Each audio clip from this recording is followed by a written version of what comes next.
Яблочное варенье, алмалы тосап.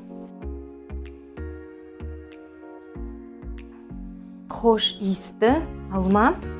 Енді біз осы алмадан алмалы варенье жасаймыз. Өте дәмді және әдемі болып шығады. Суға жақсылап түріп жуамыз.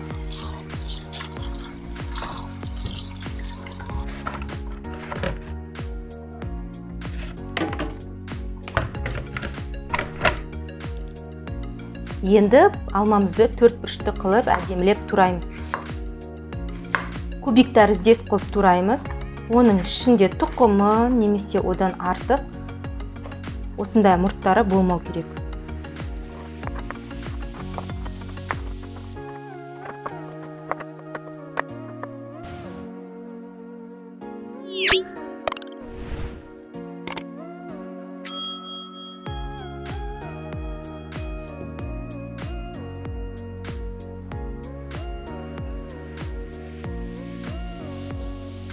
Ең бастысы біздің алма тәтті болу керек, және піскен болу керек.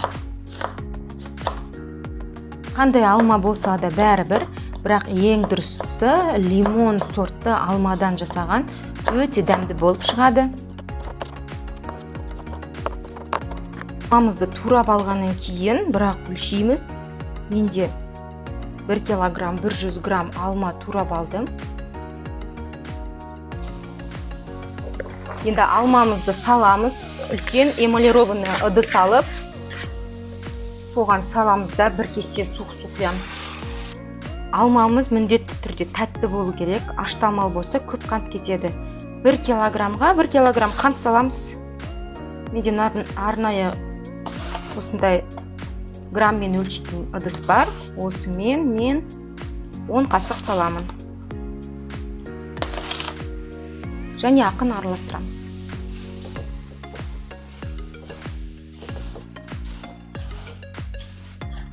Қайта-қайта араластырып тұру керек, алманың өзінің шырыны шыққанша. Біз 1 кесе су қостық, кішкене көмектескенге.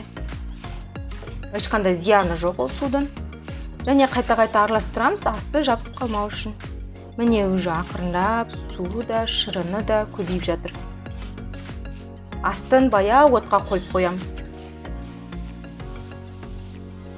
Міне алманың шырыны шығып, осылай қайнай бастайды. Қантымыз еріп.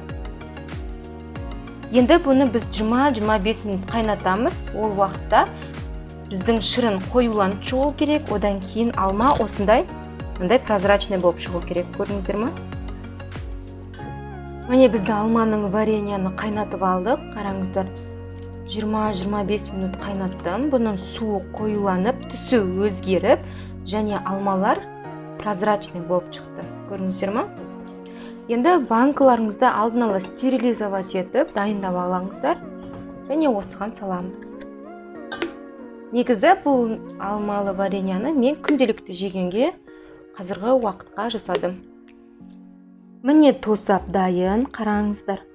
Ол қандай әдемі түсі. Ішіндегі алмасы осындай прозрачный болып піскен, өте дәмді. Тәтті алмадан пісірсеңіз болды, бірге бір салып.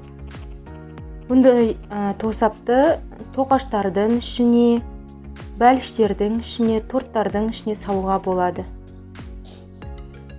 Және осылай қысқыға алдын ала жасап қойсаңыз болады.